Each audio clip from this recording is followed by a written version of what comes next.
وہ آج بہت سے اپنے دوستوں کو ملنے کے لیے لاہور آ رہی تھیں، لیکن پھر ان کو پتہ چلا کہ امجد اسلام امجد صاحب چلے گئے۔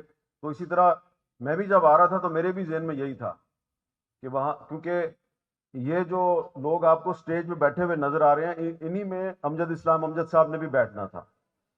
تو میرا بھی یہی خیال تھا کہ میری ان سے ملاقات ہوگی، کیونکہ کچھ دن پہلے کراچی میں جو اردو کانفرنس تھی تو وہاں پر بھی ان کے ساتھ ملاقات ہوئی، بلکہ کشور آپا کو یاد ہوگا کہ ہم نے سب نے ایک ہی میز پہ بیٹھ کر دوپہر کا کھانا بھی کھایا تھا۔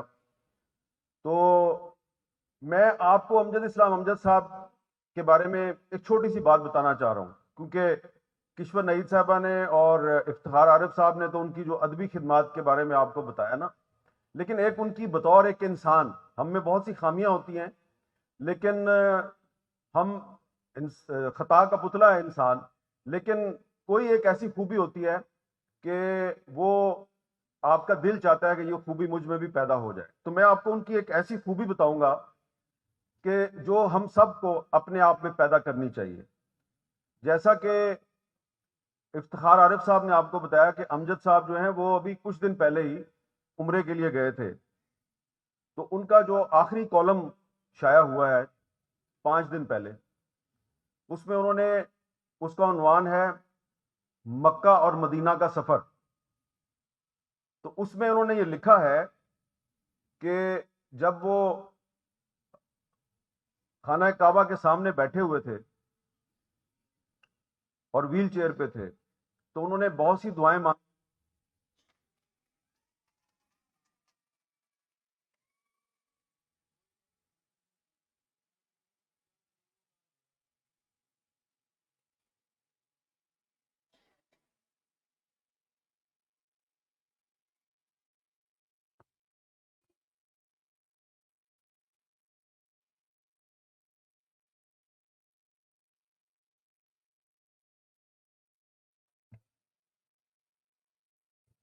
جی جی، آپ کو آواز آ رہی ہے؟ جی، تو میں آپ کو بتا رہا تھا کہ امجد اسلام امجد صاحب نے خانہ کعبہ کے سامنے بیٹھ کر بہت سی دعائیں مانگی۔ تو ایک انہوں نے اپنے کالم میں لکھا ہے کہ میں نے ایک اور دعا بھی مانگی، اور اس دعا کو مانگتے ہوئے مجھے بڑا اچھا لگا، اور وہ دعا کی تھی کیا تھی؟ وہ دعا یہ تھی کہ اے اللہ تعالیٰ، وہ تمام لوگ جنہوں نے زندگی میں میرے ساتھ بدسلوکی کی ہے، ان سب کو معاف کر دے اور ان کا بھلا کر۔ تو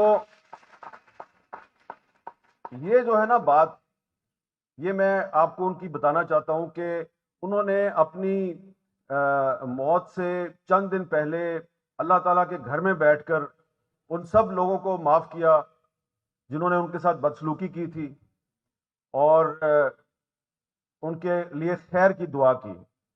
تو کیونکہ یہاں نوجوان بڑی تعداد میں موجود ہیں، تو امجد اسلام امجد صاحب کے حوالے سے اگر کوئی چیز آپ ان سے سیکھنا چاہتے ہیں تو وہ یہی ہے کہ زندگی میں معاف کرنا سیکھیں۔ لیکن اگر کسی نے آپ کی ذات کو نقصان پہنچایا تو اس کو معاف کر دیں، لیکن اگر کوئی آپ کی دھرتی کو، آپ کے ملک کو نقصان پہنچاتا ہے، اس کو نہیں معاف کرنا، اس کو نہیں معاف کرنا۔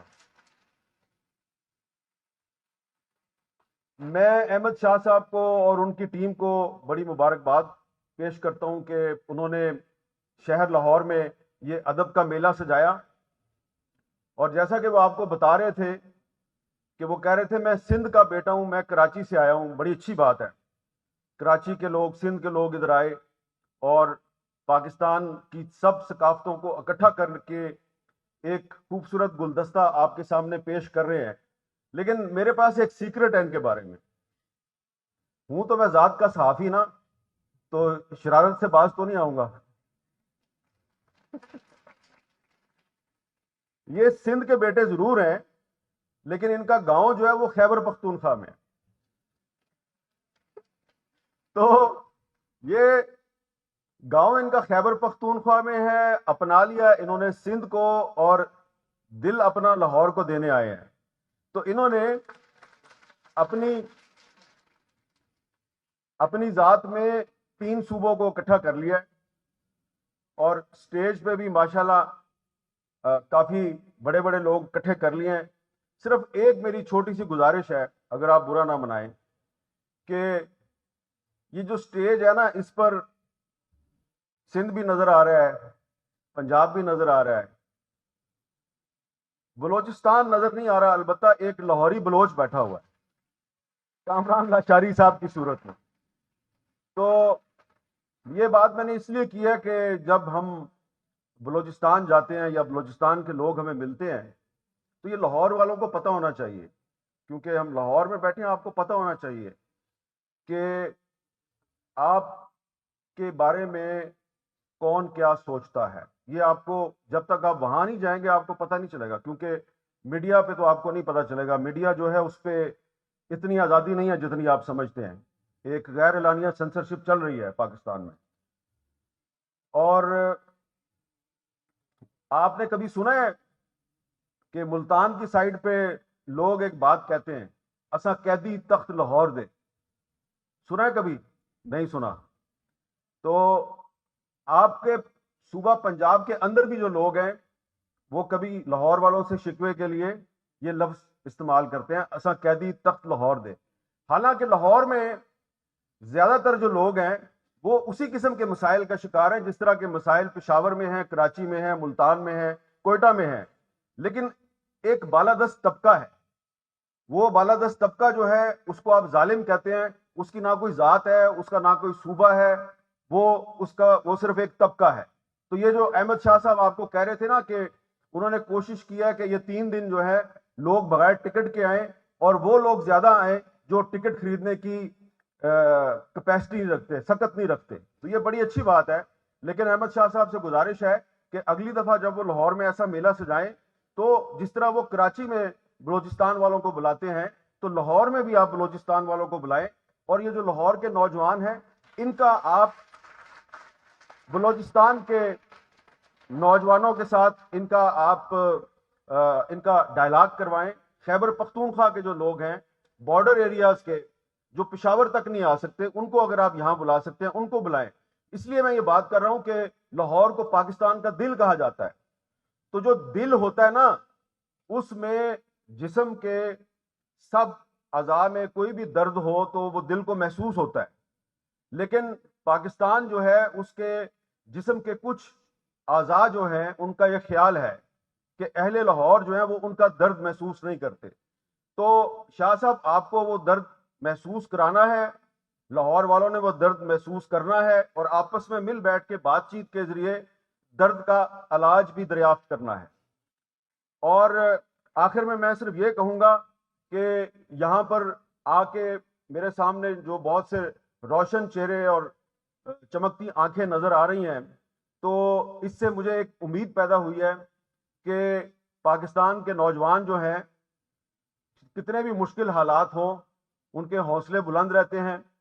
اور اس وقت جو حالات ہیں وہ آپ کے سامنے ہیں. یہ باہر سے اندر آتے ہوئے کچھ 6-7 لوگوں نے مجھے پوچھا, کسی نے پنجابی میں, کسی نے اردو میں, ہمارا کیا ہوگا, کچھ بہتری کے آثار ہیں یا نہیں. ایک پولیس والا مجھے باہر ہو کے کہتا ہے, اور سر جی ساڈا کی بننا ہے. تو بڑے حالات شاہ صاحب خراب ہیں. تو ان حالات میں آپ نے یہ ایک میلہ سجایا ہے, تو یہ میلہ جو ہے اس میں جو گفتگو ہوگی وہ بہت کھل کے گفتگو ہونی چاہیے. اپنے دل کی ہر بات آپ یہاں پہ کر دیں اچھی نیت کے ساتھ, اور نیتوں کا پھل اللہ تعالیٰ دیتا ہے. اور آخر میں میری یہ دعا ہے کہ اس ثقافتی میلے کے اچھے نتائج نکلیں, اور یہاں پہ جو حکمرانوں کے بارے میں جو بھی باتیں ہوں گی وہ حکمرانوں تک ضرور پہنچنی چاہیے, کیونکہ حکمران یہاں پہ نہیں آئے, شاید انور مقصود صاحب کے خوف سے نہیں آئے. تو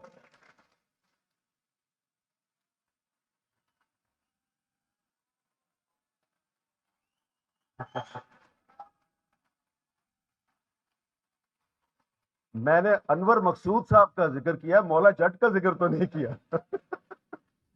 تو بس یہ ہے کہ گزارش ہے بڑی عاجزانہ انداز میں حکمرانوں سے کہ بھائی جان بس کرو, بہت ہو گئی, کچھ صرف اپنا نہ سوچو, ملک و قوم کا بھی سوچو, ورنہ انور مقصود صاحب تو بیٹھے ہیں نا یہاں پہ.